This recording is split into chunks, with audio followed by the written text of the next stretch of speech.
غزالی بیان کرتے بشر بن حارث نسلی عمریں بڑے کرتے تھے، اڑوس پڑوس میں غریب مسکین یتیم لبارس رہتے تھے۔ امام صاحب سے ملنے ہیں، حضور اللہ کا شکر ہے پھر بلاوا آیا ہے، حج پہ جا رہا ہوں۔ تو امام صاحب فرمانے لگے کتنا خرچ آئے گا حج پہ؟ کہنے لگا 2000 دینار۔ فرمانے لگے یہ کیوں خرچ کرنے ہیں؟ کہ میرا اللہ راضی ہو جائے۔ تو فرمایا اللہ اگر گھر بیٹھے بیٹھے راضی ہو جائے تو بلے شاہ آسمانی اڈدیاں پھڑدا ہے، جڑا گھر بیٹھا انہوں بڑھیا ہی نہیں۔ اگر اللہ گھر بیٹھے بیٹھے راضی ہو جائے تو کہا جناب یہ تو کیا بات ہے؟ تو آپ فرمانے لگے وہ جو تیرے محلے میں یتیم نہیں رہتے، وہ جو غریب اور مسکین اور مقروض نہیں رہتے، آپ نے فرمایا جا جا کے ان کی خدمت شروع کر۔ غزالی وعدہ کرتا ہے رب گھر بیٹھے بیٹھے تجھ سے راضی ہو جائے گا۔ حضرت فاطمہ کے وصال کا وقت آیا، انتقال کا، تو حضرت اسماء بنت امیس کو بلایا اور بلا کے فرمانے لگی تو مجھے غسل دینا اور سوائے میرے شوہر مولا علی کے کسی اور سے مدد بھی نہ لینا۔ اور فرمانے لگی میں نے حبشہ کے بارے میں سنا ہے کہ وہاں جب بیویوں کا جنازہ اٹھتا تھا تو وہ لوگ چارپائی کے اوپر یوں کر کے اس طرح کر کے لکڑیاں لگاتے تھے، نیچے باندھ لیتے تھے اور لکڑی میں لچک ہو تو اوپر جا کے پھر اس کو باندھ دیتے تھے تو پردہ بن جاتا تھا۔ فرمایا میں نے علی کو بتا دیا ہے، تمہیں بھی بتا رہی ہوں، جنازہ میرا رات کو اٹھانا اور لکڑیاں لگا کے نا تو اوپر پردہ کر لینا، میرے وجود پر پڑی ہوئی چادر پر بھی کسی کی نظر نہیں پڑنی چاہیے۔ رات کو جنازہ اٹھانا اور رات کو مجھے دفن کر دینا۔ مدینہ منورہ میں حضور کے وصال ظاہری کے 6 ماہ بعد جناب فاطمہ الزہرا کا جنازہ اٹھا تو مسجد نبوی شریف سے ایک شخص اپنی داڑھی آنسوؤں سے بھگوتا ہوا نکلا تو حضرت ابوبکر صدیق نے کھڑا کر کے پوچھا کیوں نبی پاک کے چچا عباس روتے کیوں ہو؟ حضرت عباس کہنے لگے پہلے حضور گئے تھے، اب نبی پاک کی تصویر بھی چلی گئی۔ کہ کیا ہوا؟ کہ جناب فاطمہ کا وصال ہوا۔ پھر سے ایک دفعہ مدینے میں رات آئی، پھر سے شام ہوئی، پھر سے جنازہ اٹھا۔ شیر خدا علی المرتضی رضی اللہ تعالیٰ عنہ نے، حضرت عباس نے، حضرت قسم بن عباس نے، حضرت عبداللہ ابن عباس نے تدفین سے فارغ ہوئے۔ ایک روایت ہے کہ حضرت عباس نے جنازہ پڑھا اور ایک مستند روایت ہے کہ حضرت ابوبکر صدیق نے جنازہ پڑھایا، اور جب جنازہ پڑھا کر کے باہر نکلے تو حضرت علی شیر خدا کی آنکھوں میں آنسو تھے۔ اس میں کالی روتے کیوں ہو؟ فرمانے لگے صرف فاطمہ نہیں رہی، مصطفیٰ کریم کی امت کے لیے دعائیں کرنے والا ایک بڑا ہاتھ رخصت ہوا ہے، ایک بڑا ہاتھ۔ جناب فاطمہ الزہرا نے 29 سال کی عمر مبارک گزاری۔ میں نے پہلے بھی ایک دفعہ یہ موضوع بیان کیا تھا تو میں نے بات کر دی تھی، کیونکہ میں نے نہیں کی، وہ بات کسی اور کی ہے، کرنی بڑی ضروری ہے۔ علامہ اقبال کہنے لگے، اسرار بے خودی میں لکھنے لگے کہ فاطمہ جو تو نے کیا ہے وہ کوئی نہیں کر سکتا۔ اقبال کہنے لگے فاطمہ جب تجھے دیکھتا ہوں نا تو تڑپ اٹھتا ہوں۔ کہنے لگے اے فاطمہ میرے رسول کریم نے نا میرے پاؤں میں شریعت کی زنجیریں باندھ دی ہیں، اگر مجھے شریعت منع نہ کرتی، حضور پابند نہ کرتے تو میں کعبے کا طواف نہ کرتا، تیری قبر کا طواف کرتا۔ فاطمہ تو نے 29 سال میں وہ انقلاب برپا کیا، امت پر وہ رحمت کی۔ علی کے گھر کی ہے عزت، علی سے سنتے ہیں، نبی کے گھر کی ہے عزت، نبی سے سنتے ہیں۔ وہ جس نے معزز کیا گھرانے کو، حسین پال کے جس نے دیا زمانے کو۔ اور میرے اعلیٰ حضرت فرماتے ہیں سیدہ زاہدہ طیبہ طاہرہ۔ کبھی آپ اگلا فقرہ سنیں نا تو بریلی کے امام نے حد کر دی، فرمانے لگے جان احمد کی راحت پہ لاکھوں صلاح۔ جان احمد کہتے ہیں نبی پاک کی جو جان ہے وہ سیدہ فاطمہ ہے، اور صرف جان نہیں، یہ وہ والی حضور کی جان ہے جس سے نبی پاک سکون حاصل کرتے، راحت حاصل کرتے ہیں۔ جان احمد کی راحت پہ اور اس کا ایک ترجمہ یہ ہے کہ نبی پاک کی جان کو سکون حضرت فاطمہ کی وجہ سے ملتا. جان احمد کی راحت پہ لاکھوں سلام. اور حضرت حسنین کریمین کا ذکر کرتے ہوئے فرماتے ہیں آب تطہیر سے جس میں پودے جمے. حضرت فاطمہ کے بارے میں کچھ روایتوں میں یہ آتا ہے کہ عورتوں کی طرح انہیں حیض نفاس نہیں آتا تھا, اللہ نے پاک پیدا فرمایا, اور مولا علی تو پہلے ہی پاک ہے. تو فرماتے ہیں یہ جو بچے ہوئے نا یہ آب تطہیر سے جس میں پودے جمے.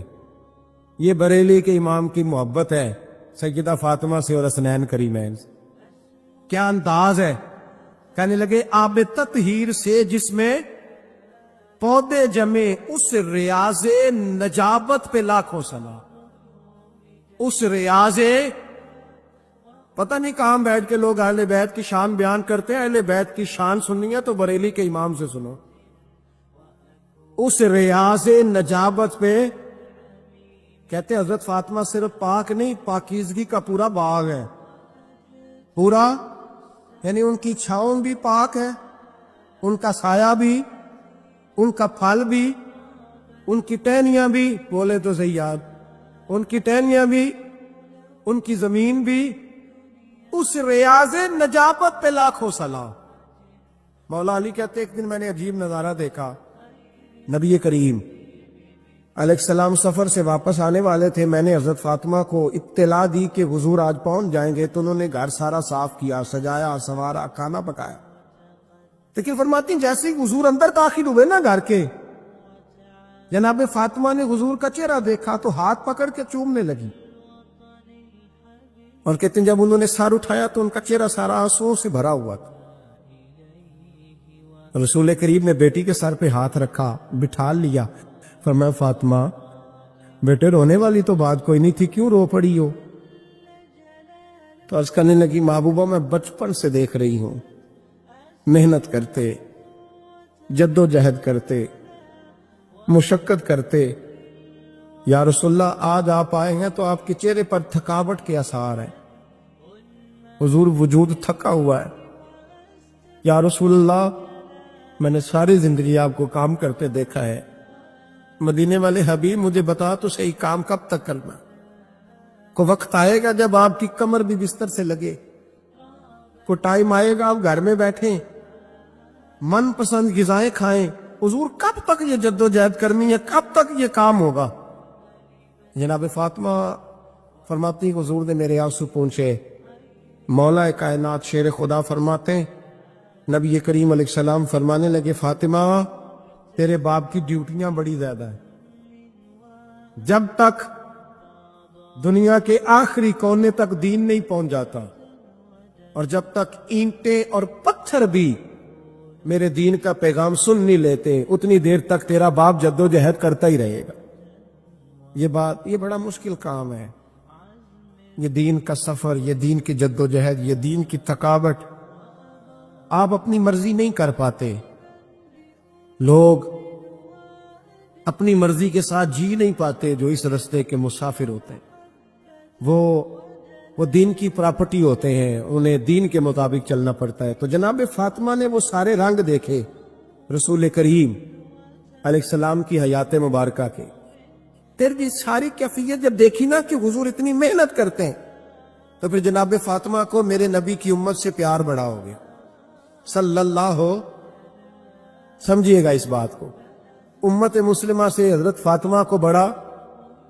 امام حسن کہتے ہیں میری اماں سارے کام کرتی تھی گھر کے. اب تو شہزادے ہیں نا ہمارے بچے, کام. اور بچی یعنی بچی میکے سے واپس آتی ہے تو سب سے بڑا دکھڑا یہ سناتی ہے کہ وہ کام بڑا کراتے ہیں. یہی ہے نا دکھڑا؟ ہاں نہ تو کریں. سب سے بڑا دکھڑا کیا ہے؟ پتہ نہیں کیا کراتے ہوں گے, ہال نہیں چلوا لیتے کہیں, یا کچھ چکی نہیں پسوا لیتے, پتہ نہیں کون سا ایسا کام ہے. اور آپ ناراض نہ ہو جانا, میں بھی بیٹی کا باپ ہوں, میں بھی بہنوں کا بھائی ہوں, میں بھی اس بات کو سمجھتا ہوں, لیکن ایک بات ذہن میں رکھنا کہ یہ بات نہیں ہے کوئی کرنے والی کہ سارے بچی کے ماں باپ جمع ہو کے پہنچ جاتے ہیں ہماری بچی جی کام بڑے کرتی ہے. مثلاً کیا کرتی ہے؟ کیا کرتی ہے وہ؟